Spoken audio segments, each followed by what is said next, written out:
Hello everyone, स्वागत है आपका हमारे यूट्यूब चैनल प्रभु कुशवाहा ट्यूटोरियल में।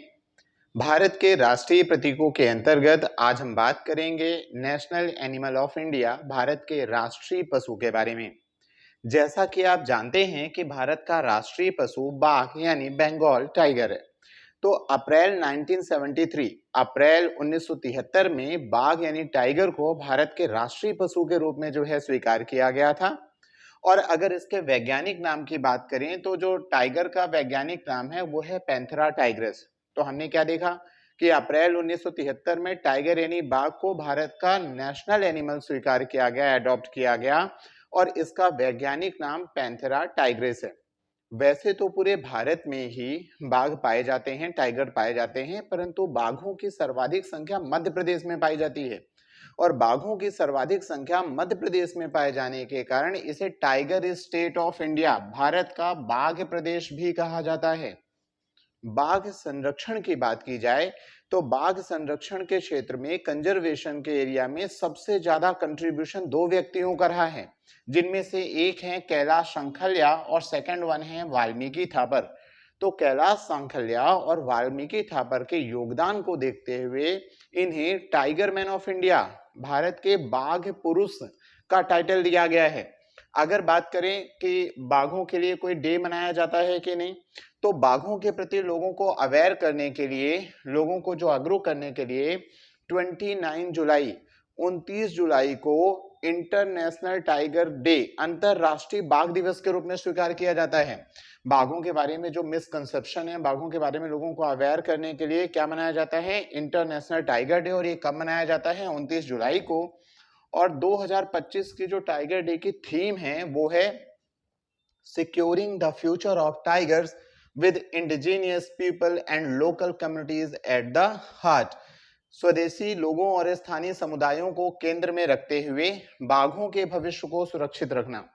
अगर संरक्षण की बात करें तो भारत में प्रोजेक्ट टाइगर, टाइगर रिजर्व के अंतर्गत टाइगर्स को संरक्षित करने की जो योजना है, पॉलिसी है, वो अप्रैल 1973 में लॉन्च की गई थी। और अब तक पूरे भारत में, मतलब मार्च 2025 तक पूरे भारत में 58 टाइगर रिजर्व बनाए जा चुके हैं। जी हाँ, भारत में अब तक टोटल 58 टाइगर रिजर्व हैं और जिनमें से सबसे लेटेस्ट टाइगर रिजर्व, मतलब 58th जो टाइगर रिजर्व है, 58वां टाइगर रिजर्व, वो माधव टाइगर रिजर्व को बनाया गया है 2025 में।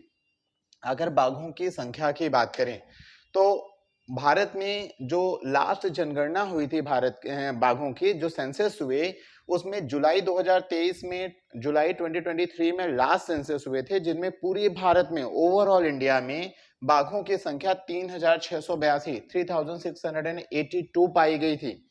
और इनमें भी सबसे ज्यादा टाइगर कहां पाए गए हैं, आपके मध्य प्रदेश में। तो मध्य प्रदेश में टोटल 785 टाइगर 2023 में पाए गए थे। तो इसलिए मध्य प्रदेश को टाइगर स्टेट ऑफ इंडिया भी कहा जाता है। इसके बाद स्थान आता है कर्नाटक का, और कर्नाटक में 563 टाइगर हैं। और अगर उत्तराखंड की बात करें तो 2023 तक वहां पे 560 टाइगर थे। अगर टाइगर्स के बारे में कुछ इंपॉर्टेंट फैक्ट की बात करें तो प्रोजेक्ट टाइगर की शुरुआत सबसे पहले की गई थी जिम कॉर्बेट नेशनल पार्क में। जी हाँ, जिम कॉर्बेट नेशनल पार्क आपका उत्तराखंड में स्थित है और यहीं पे सबसे पहले अप्रैल 1973 में प्रोजेक्ट टाइगर पॉलिसी लॉन्च की गई थी। अगर बात करें कि भारत में सबसे ज्यादा टाइगर रिजर्व कहाँ है, तो भारत में सबसे ज्यादा टाइगर रिजर्व मध्य प्रदेश में है। मध्य प्रदेश में कुल 9 टाइगर रिजर्व हैं। उसके बाद महाराष्ट्र का स्थान आता है और महाराष्ट्र में टोटल 6 टाइगर रिजर्व हैं। अगर सबसे बड़े टाइगर रिजर्व की बात करें तो भारत का सबसे बड़ा टाइगर रिजर्व वो नागार्जुन सागर श्रीशैलम टाइगर रिजर्व है, जो आंध्र प्रदेश और तेलंगाना में स्थित है। मतलब आंध्र प्रदेश, कुछ हिस्सा इसका आंध्र प्रदेश में और कुछ हिस्सा इसका तेलंगाना में है। और अगर सबसे छोटे टाइगर रिजर्व की बात करें तो सबसे छोटा tiger reserve bore tiger reserve है, जो कि महाराष्ट्र में स्थित है। अब बात करते हैं टाइगर की एक विशेष म्यूटेशन के कारण। अगर बात करें टाइगर के विशेष म्यूटेशन की तो आप देखो, आपने नाम सुना होगा व्हाइट टाइगर का। दुनिया का पहला white tiger, world's first white tiger 1915 में देखा गया था रीवा रियासत में। रीवा रियासत के एक महाराजा थे जिनका नाम है वेंकट सिंह जूदेव। जब वो अपने हंटिंग पे गए हुए थे तो उन्होंने एक सफेद बाघ का शिकार किया था। तो ये बाघों को व्हाइट टाइगर को देखे जाने का पहला मामला है। लेकिन अगर पहले जीवित जो है पहले जिंदा व्हाइट टाइगर की बात करें तो 1951 में रीवा रियासत के राजा मार्तंड सिंह जूदेव ने 1951 में सीधी डिस्ट्रिक्ट में जो है सीधी डिस्ट्रिक्ट के जंगलों में शिकार करते समय जो है व्हाइट टाइगर को देखा था और उसे जिंदा पकड़ा। और ये जो सीधी का जो इलाका है जंगल है जहां पे उस टाइगर को पकड़ा गया था अब वो संजय डुबरी जो है टाइगर रिजर्व के अंतर्गत आता है। और अगर बात करें कि उस टाइगर का नाम क्या था तो बाद में उस टाइगर का नाम मोहन रख दिया गया। तो हमने क्या देखा, दुनिया का पहला व्हाइट टाइगर देखे जाने का मामला 1915 में आया, 1915 में आया और उसे किसने देखा था, वेंकट रमन जूदेव जो उस समय रीवा रियासत के राजा थे उन्होंने देखा था। और अगर जिंदा व्हाइट टाइगर पकड़ने की बात की जाए तो वो 1951 में पकड़ा गया सीधी के जंगलों से जो अब संजय डुबरी अभ्यारण्य के अंतर्गत आता है। और उसे किसने पकड़ा था, रीवा रियासत के ही राजा मार्तंड सिंह जूदेव जी ने पकड़ा था और उसका नाम मोहन रखा गया और बाद में उसे ब्रीडिंग के लिए गोविंदगढ़ के फोर्ट में रखा गया था। इसलिए गोविंदगढ़ को व्हाइट टाइगर सिटी के नाम से भी जाना जाता है। अब अगर बात करिए व्हाइट टाइगर होता क्या है, तो व्हाइट टाइगर और कुछ नहीं बल्कि एक रेयर कलर वेरिएशन है बंगाल टाइगर का। बंगाल टाइगर का कलर येलो होता है।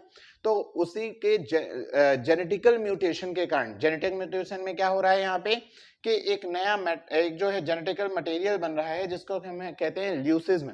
तो जेनेटिकल जो चेंज हो रहा है तो इस ल्यूसिज्म के कारण उनका कलर येलो ना होकर व्हाइट हो जाता है और उनकी जो आईज हैं वो नॉर्मल ना होकर कैसी हो जाती हैं, ब्लू। तो व्हाइट टाइगर की आईज ब्लू होती हैं। तो इसी तरह के और भी इंपॉर्टेंट इंफॉर्मेशन को जानने के लिए हमारे YouTube चैनल को लाइक शेयर एंड सब्सक्राइब करते रहिए। इन सभी कंटेंट को प्रॉपर्ली नोट कीजिए, इन्हें बार बार रिवाइज कीजिए, बार बार इन्हें जो है सुनिए वीडियोस में, जिससे ज्यादा से ज्यादा जानकारी जो है आपको, ज्यादा से ज्यादा इंफॉर्मेशन है आपको लर्न हो सके। मिलते हैं अगले वीडियो में।